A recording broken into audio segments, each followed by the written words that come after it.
Hey friends, welcome back to the Animal Nerd podcast. I am your impressively incompetent host and I am so happy that you are here.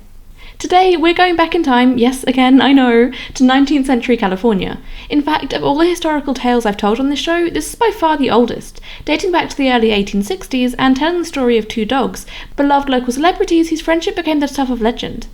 This is the story of Bummer and Lazarus. It's January 1861, and a stray dog is patrolling the streets of San Francisco.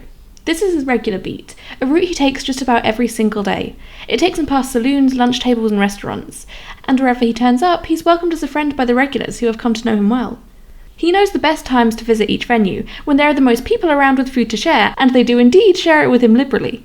His habit of mooching food from people is what led to his nickname, Bummer. No one knows much about his early life, but that doesn't really matter. What matters is that since he first arrived in the city about 6 or so months ago, this dog has transcended what it means to be a stray. He may not have a master, but that's the way he seems to like it. And who needs an owner when you have so many admirers?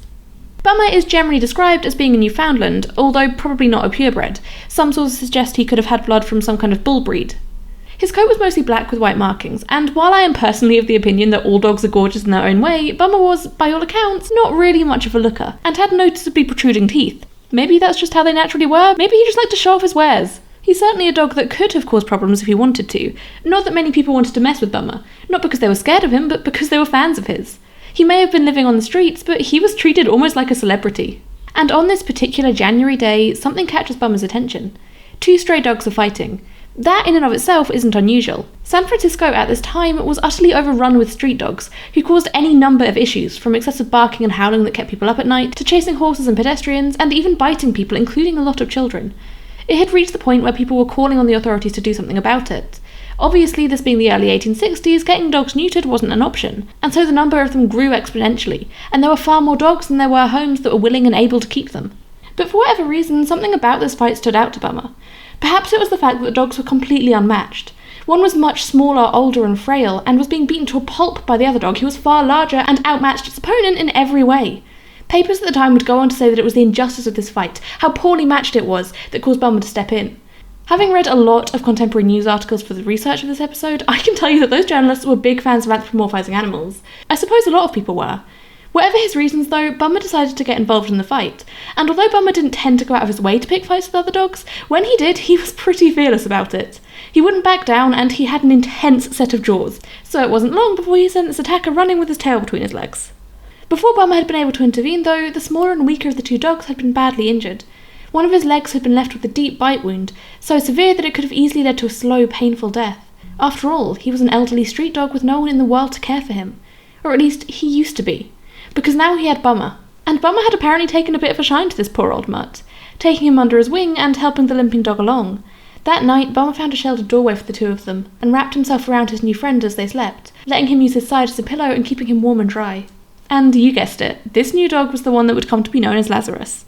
Lazarus' descriptions are a touch ambiguous.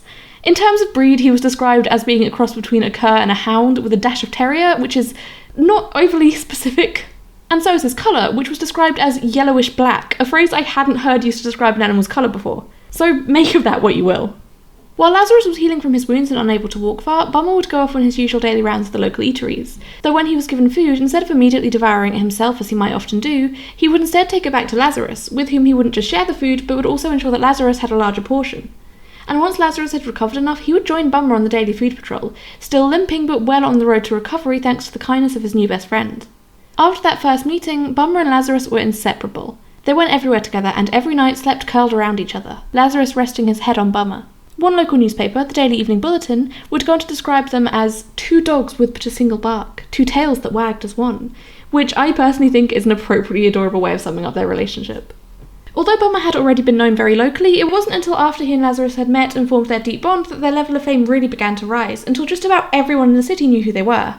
Bummer and Lazarus were the only ones to have such a strong and obvious friendship, and that was a big part of why people loved them so much. It was just so wholesome, two dogs facing the world together, completely devoted to each other, and as a result, their exploits were regularly reported on in the city's various newspapers, who kept the public up to date on what the two of them had been up to recently, no matter how seemingly mundane it might be. A couple of mutts stealing a bone off another street dog wouldn't be considered particularly newsworthy. I mean, how many times must that happen in a day? But when the two dogs doing the stealing happen to be Bummer and Lazarus, then of course it ends up in the papers. Bummer and Lazarus weren't just dogs to the people of San Francisco. They were the city's pets, beloved local heroes whose fans just couldn't get enough of them. And although their friendship was definitely the first thing that brought them to the public's attention, that wasn't the only reason that they were so widely adored. You see, as well as the problem with dog overpopulation, San Francisco at this time was also completely overrun with rats. They were everywhere, and people were desperate to get rid of them. And it just so happened that Bummer and Lazarus' favourite pastime, aside from going saloon to saloon begging for food of course, was killing rats. Bummer in particular was known to be a champion ratter, and when the two of them were working together, no rodent was safe from the canine jaws of death. Sometimes, wanting a day's sport, people would pull up a paving slab or two from the sidewalk and just start shoveling out the rats from beneath. That's how many there were. And the two dogs would dispatch every single rodent before it even had a chance to hit the floor. Of course, it wasn't great for the rats, but for Bummer and Lazarus it was a fun game, and for the people of San Francisco it was an important public service. However, things weren't all sunshine and roses and rat corpses though. The city was still home to more feral dogs than it was able to support, and they were still causing problems for the human residents, who were desperate for a solution. Of course, there were some street dogs who were welcomed as members of the local community and beloved local figures like Bummer and Lazarus, but that affection was only afforded to precious few individuals. The vast majority of these dogs were considered nothing but vermin, a problem to be solved, and eventually a solution was put forward. In April 1862, an ordinance was passed in the city that declared all dogs had to be either muzzled or on a lead while out in public, and any dog who wasn't was to be taken to the pound, where, if no one came forward to collect them, they would be swiftly destroyed. Not only this, but the police were also given the power to shoot any dog not complying with the ordinance on sight without needing to bother with the pound. A pound keeper was appointed to capture dogs, although within only a few days of the ordinance coming into play, he would become so overwhelmed with inmates that he had to hire an executioner, someone whose entire job was to dispatch the unclaimed animals, leaving the pound keeper free to bring in as many more dogs as he could. And of course, the more dogs he took off the streets, the more he would be paid, usually from the city, or for the small number of pets who got caught up in it, the owner.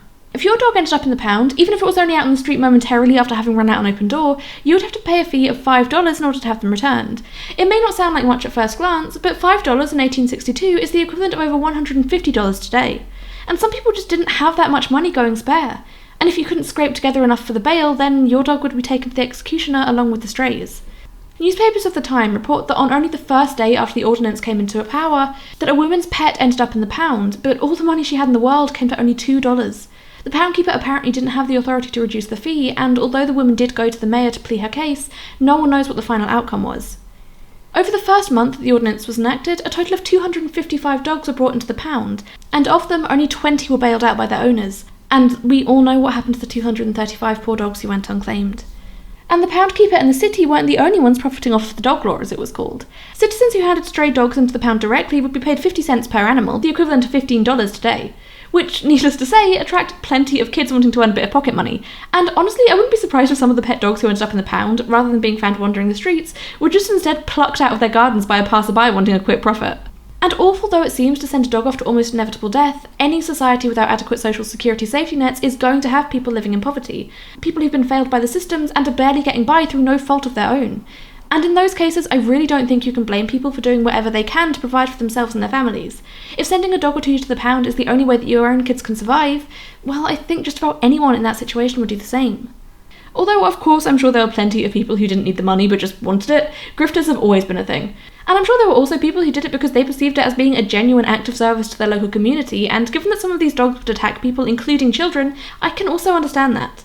And killing stray dogs was hardly a new concept. Prior to the local authorities taking action and enacting the ordinance, it wasn't uncommon for residents to take matters into their own hands, with more than a few leaving out poisoned meat. It didn't really matter to them if the food was taken by rats or dogs, both were considered infestations that had to be eradicated. And most people supported the dog law, even dog lovers. As long as your own pets were safe, who cared what happened to those out on the street? But not everyone was in favour of it. In June 1862, the Daily Evening Bulletin published a poem called Kernon, which was actually credited as having been composed by Bummer himself. Obviously it wasn't. I suspect the true author wanted to remain anonymous to avoid scorn from friends and neighbours who backed the ordinance, but it shows how Bummer and Lazarus were viewed almost as figureheads, representatives of the thousands of strays who roamed the city. I'm not going to read the whole thing, but I am going to share a single verse which I think sums up the work pretty nicely. Say, city fathers, why will you not give, to us as to them, the right to live? To us as well as the battened hound, the right to live outside the pound. At its core, the poem calls out the hypocrisy of a lot of the ordinance's backers. They didn't care about the hundreds of dogs that were being carted off to the pound and discreetly destroyed, or even the ones that were being taken care of by the police in the street, but they did care about Bummer and Lazarus. They were seen as being more worthy of life than probably any other dog in the city at that time, at least among the strays, which is what the poem is referencing. Why do some dogs matter more than others? Why do two deserve to be spared if so many others deserve only to be slain? Why do humans get to decide which animals are and are not worthy of life and freedom and respect? All very worthy questions, none of which were ever answered. Most people still chose to turn a blind eye to the suffering of most of the city's dogs, despite actively campaigning to ensure legal protection for Bummer and Lazarus. Because while the two may have been beloved local figures, that didn't mean anything in the eyes of the law. They were still dogs who ran about unmuzzled, and thus they were as at risk as any other of being locked up and dispatched. Well, maybe not quite as much risk. Most police officers would have recognised them and have been willing to let them go on their way, even if for no other reason than to avoid the public backlash that would no doubt come from being the one responsible for killing such a popular animal. But when it came to the pound, well, that wasn't down to the discretion of one individual.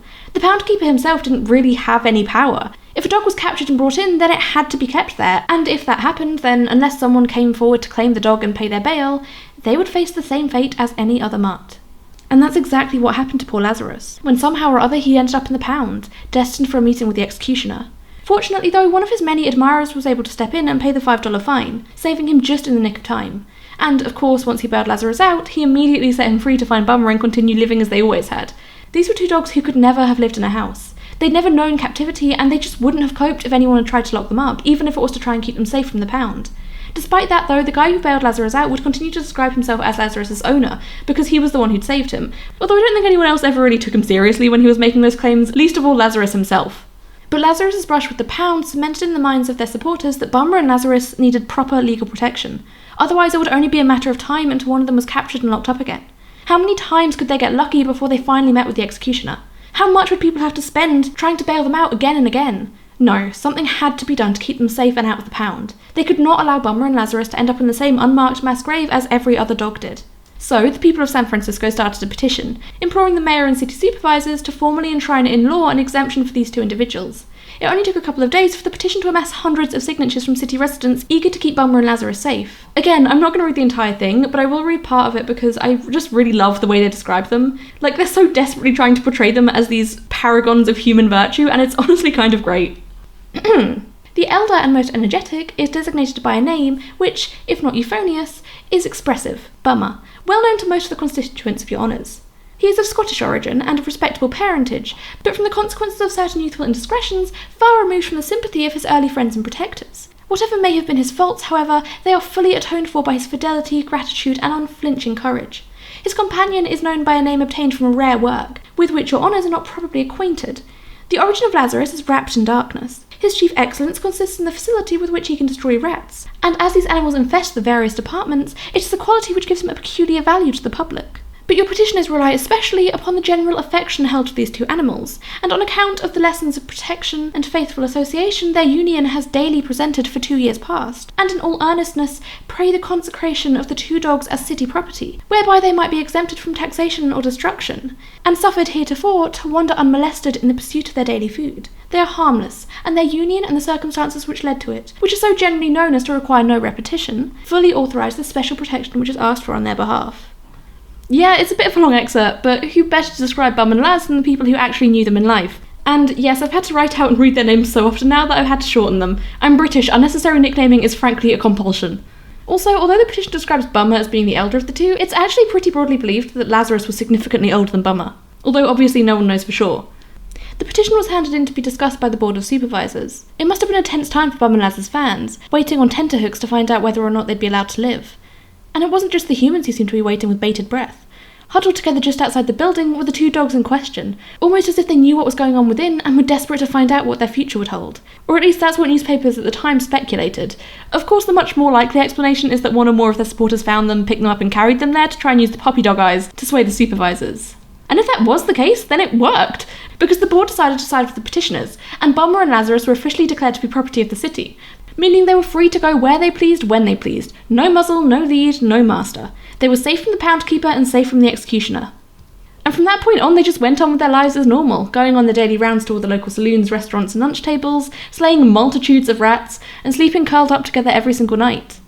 And of course the city's daily papers kept residents up to date with all their latest antics. And if you wanted more than just written accounts, then you were in luck, because Bum and Laz were the favourite subjects of a local cartoonist by the name of Edward Jump. As far as I can tell, no photos were ever taken of the dogs in life, and only one photo of them survives at all, which is the one taken of them after they'd both passed away and their bodies stuffed and mounted for display. And unfortunately, it's not a great indicator of how they looked, as it's very old and not great quality. But honestly, that's more than made up for in the form of Jump's illustrations. Born in France, Jump moved to the US in 1852, one of countless other men seeking their fortune in the California gold rush. And like countless other men, he did not find his fortune. Instead, he ended up finding work as an artist, creating advertisements and cartoons among other work. A lot of his cartoons were based on well-known public figures in San Francisco, where he was living at the time. So, of course, plenty of his works depicted two of the city's most famous residents, Bummer and Lazarus. By all accounts, his representations of the dogs were fairly accurate. None of the publications of the time say that they're not, but maybe there was a touch of artistic license involved, because pretty much all contemporary descriptions of Bummer and Lazarus go out of their way to describe them as ugly curs. I don't think anyone ever described their appearance in a positive light, at least not that I found in my research, and yet the way Jump draws them is frankly adorable, especially Bummer. He looks so cute and fluffy, I want to hug him so bad. How could anyone think these dogs are ugly? And the caricaturist's unwitting models wasn't the only dabble our two good boys had in the world of art. In October 1862, a new production was announced at the local Metropolitan Theatre, a short comedic opera entitled Life in San Francisco. And who would be listed amongst the cast but San Fran's two most famous canines? Yes, they were listed as being actors in the production, and they were apparently playing themselves, although it doesn't seem that they ever actually appeared on stage, which is unsurprising, but maybe a touch disappointing. Although Bummer and Lazarus were now officially safe from the dog ordinance, that didn't mean that their life was always plain sailing. These guys seemed to have a knack for causing chaos wherever they went, oftentimes to their own detriment. For example, there was the time when the two of them got locked in a shop overnight. Some sources say they were locked in there deliberately to catch rats, others that they'd been hiding in there somewhere having a nap and had just been shut in by accident. Regardless though, these two boys did not appreciate confinement, and upon realising they were locked in, they just fully panicked and tore the whole place apart. They shattered glass display cases, destroyed items for sale including ridiculously expensive jewellery, and all in all just wreaked absolute havoc on the premises until someone overheard the commotion the next morning and opened the door expecting to confront burglars, only to instead be almost knocked over by two desperate dogs exploding out of the door at the first sign of freedom. And given that neither of these dogs were house-trained and were locked in there all night in a state of distress, yeah, I dread to think about the clean-up job. On another occasion, pretty much the same thing happened, but this time it was only Lazarus who got accidentally locked up. Realising his best friend was missing, Bummer went around looking for him and found him inside the shop, but obviously Lazarus couldn't get out and Bummer couldn't get in. So the two settled for the next best thing of sleeping on either side of the glass window, so they were still right up against each other as close as they could be. The level of friendship between these two is just so cute. And on a very similar note, one night Bummer ended up being locked in a news depot, only this happened on a Saturday night. For the entirety of Sunday, Lazarus travelled all over their regular spots trying to find him, clearly upset and refusing to eat. It wasn't until Monday morning that he passed by the depot, where Bummer got his attention by scratching on the window. The two were so delighted to have found each other and be reunited that they smashed through the glass and went on their merry way together. There really was nothing that could keep these two apart from each other. Or was there? Even the closest friends can be separated by forces outside of their control.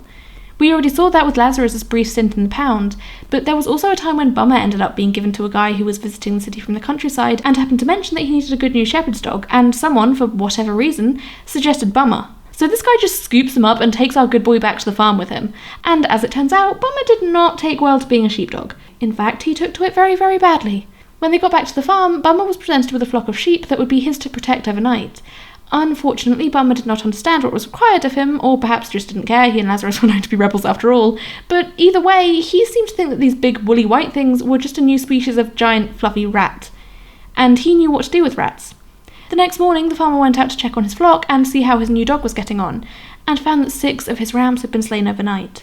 Needless to say, Bummer's career as a shepherd's dog did not last, and he was swiftly returned to the streets of San Francisco, which I imagine he would have considered a win. But there are some separations that no bond can overcome. In October 1863, Lazarus was accused of biting a child. This, if true, would have been incredibly out of character for him. Lazarus didn't bite, that was very much Bummer's thing. Even when fighting with other dogs, it's generally said that Bummer did the biting and Lazarus did the barking. But the father of this child seemed pretty adamant that it was indeed Lazarus who'd bitten his boy, and within a day or two of this alleged biting incident, Lazarus had died. It's believed that his passing was the result of eating poisoned food which had been deliberately thrown at him. Of course, suspicion immediately fell upon the father of the boy who'd been bitten, but even if doing such a thing would have been considered a crime at the time, nothing ever came of it. There was never any actual evidence, despite the guy who once bailed Lazarus out of the pound offering a $50 reward for information on who had poisoned him. As far as anyone knows, the reward went unclaimed. Lazarus's passing was met by an outpouring of grief from the people of San Francisco. The daily newspapers that had for so long reported on the exploits of their favourite dogs now published eulogies expressing the grief of the city. The Daily Evening Bulletin published a particularly lengthy obituary entitled Lament for Lazarus, which contained the poignant line, "The dog that had no enemies dies by violence." Even though Lazarus's body was swiftly removed, for months afterwards, Bummer rarely left the area that Lazarus had passed away, perhaps hoping that his friend might return to him.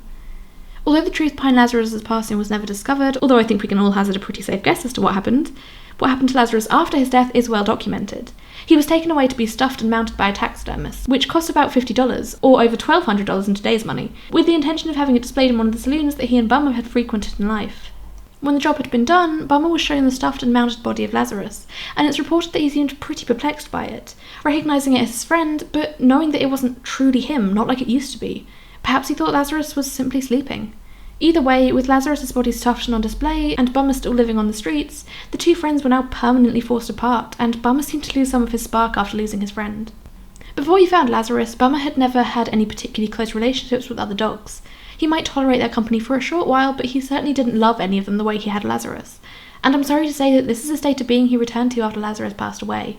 From time to time he would be seen to take up with another dog, and every time he did, the newspapers would eagerly report on his new friend.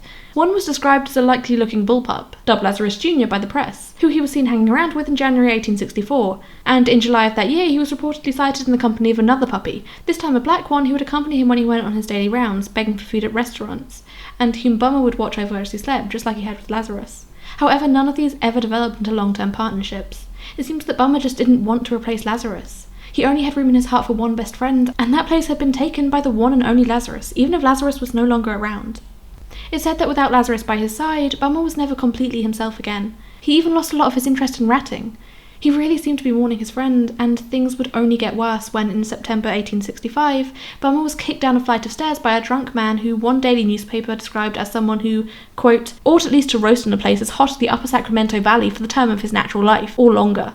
Which seems like a very polite Victorian way of saying, go to hell, dude. And I mean, he kind of did. The guy who kicked Bummer was named Henry Rippey, and seems to have ended up being arrested and subsequently kicked to death by his cellmate, which, yeah, kicking dogs is awful, but yikes! I couldn't find anything that said for sure whether or not his arrest and subsequent death was all because of what he did to Bummer, but it seems most people think that it probably was. Bummer was clearly wounded by this attack. His body began to swell, and there were fears that he wouldn't survive. It wasn't uncommon for Bummer to be seen lying on the pavement, flat on his side, seemingly dead or dying, and for a crowd of grieving fans to gather around him, only for him to get up and saunter off as if nothing was wrong. The newspapers theorised that he was just teasing people, wanting to see if people still cared about him and what kind of reaction he'd get when he actually passed away, but personally I'd imagine he probably just wanted to be left alone to try and heal. But Bummer's condition continued to decline. A local man named Mr. Bessie decided to take him to the ranch where he lived, in the hope that the clean country air and quiet, peaceful location might help him recover and give him a new lease of life, but this didn't happen. It's not entirely clear when Bummer died. One newspaper reported that it was 3 a.m. on the 2nd or 3rd of November, but they were pretty much immediately called out by the other newspapers, claiming that reliable sources had told them Bummer was still alive and kicking, and was doing really well after his move to the country, and it devolved into this whole back and forth argument, which wasn't uncommon amongst the city's daily papers. There was clearly a lot of competition, and they would take any opportunity to smear the name of a rival publication. I think maybe some of this confusion possibly comes from Bummer being mistaken for being dead after being taken to the ranch. Because they didn't know that's where he was. They assumed he couldn't be found because he'd passed away, but I don't know for sure. It's just something that I wanted while researching for this episode. The arguing was all kind of a moot point anyway, because by the 4th of November, only a day after this drama broke out, it was announced that Bummer had indeed passed away, just at a slightly different time. And this time there was no question. He was gone.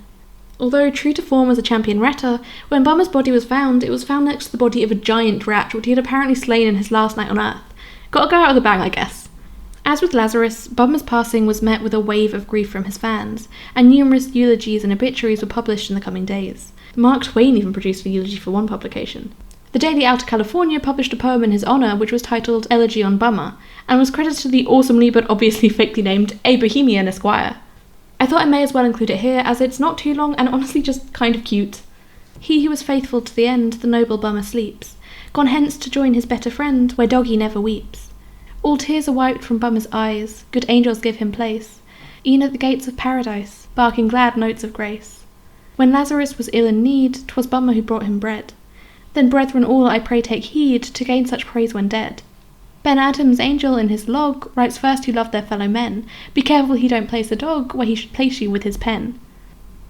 Like Lazarus, Bummer was swiftly skinned and stuffed, and there were a lot of people vying for the right to display his mounted body. It was estimated that just having it in your business could bring in an extra $1,000 per year, the equivalent of almost $20,000 in 2024. Saloons and hotels, especially the ones he used to frequent, all wanted in, as did some of the newspapers who'd reported so much on him, as well as museums, the Academy of Natural Sciences, the YMCA, even 2 preachers, who I guess thought that having the dead body of a famous dog would encourage people to convert. Yeah, it was wild, and really goes to show how popular Bummer still was, even after losing his beloved Lazarus. Ultimately, like Lazarus, Bummer ended up being put on display in one of the saloons that he frequented in life, although it wasn't the same one that had Lazarus. Which is kind of a shame. It would have been nice if they could have been finally reunited, even if it wasn't death. And information on what happened to the 2 dogs' bodies is really scant. They were maybe exhibited together at the 1893 World's Columbia Exposition in Chicago, but it seems no one knows for sure. We do know that by 1906 they were given to the Golden Gate Park Museum, now known as the De Young Museum, and actually the museum's commissioner had known the dogs in the 1860s when they were both still alive. The bodies were never put on display and ended up disappearing until they were rediscovered in storage in 1910. Apparently they were going to be restuffed and then put on display, but that also doesn't seem to have actually happened. Actually, their bodies were apparently destroyed not long after they were rediscovered, although I don't have a clue how that happened or if that was intentional or not. But what we do know is that while their physical bodies are gone, Bummer and Lazarus live on in spirit. Their story has continued to be told, although over the years it's been stretched and embellished, as is the way with history passed down primarily through word of mouth.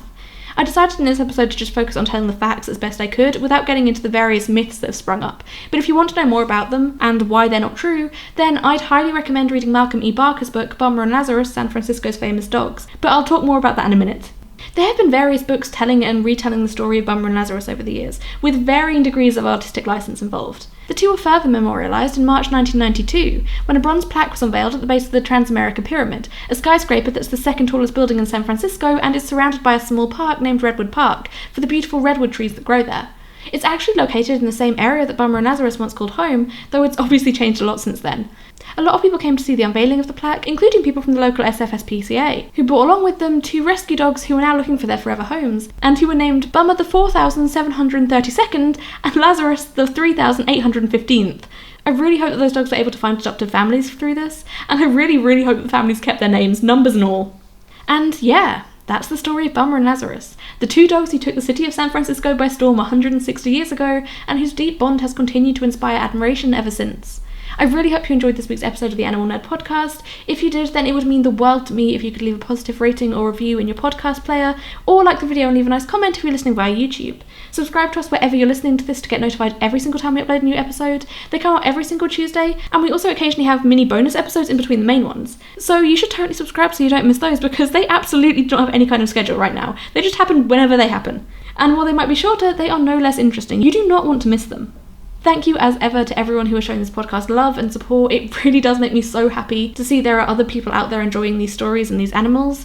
This show has honestly already surpassed my expectations for it, and honestly it just means the world to me that I'm able to bring people joy just by nerding out about animals at them. So please keep it coming, feed my ego even more. As always, I will have all of the sources I used for this episode linked in the show notes, but you guys know that when a source has been particularly helpful to me, then I like to give them a shout out in episode. And I cannot finish this show without giving one to Malcolm E. Barker and his book Bummer and Lazarus, San Francisco's Famous Dogs. I could not have made this episode without it. He's managed to compile every single surviving reference to Bummer and Lazarus from local newspapers at the time, all of which are featured in his book, along with his own summary of their story, as well as plenty of stuff debunking some of the common myths that are built up in the case over the years. I cannot recommend it enough. It has way more information than I could ever fit into this episode, and reading some of the contemporary accounts of Bummer and Lazarus' life is honestly just a delight. I genuinely adore one of the articles from the Daily Dramatic Chronicle in particular. I honestly can't quite tell if they're serious or intended as satire. You'll understand what I mean if you've read the book. It also contains some stories about other famous dogs of the time, who weren't as well known as Bummer and Lazarus, and certainly don't have enough known about them to make a whole podcast episode about, but are still really worth checking out. It's on Kindle, and of course I'll have it linked in the show notes with the rest of my sources if you want to check it out.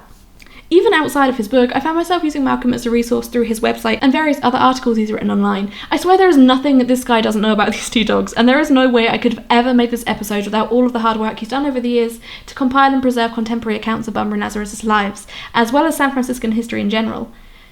I think that's everything for this week's episode. Thank you again for listening, especially if you made it all the way to the end. You truly are a real one.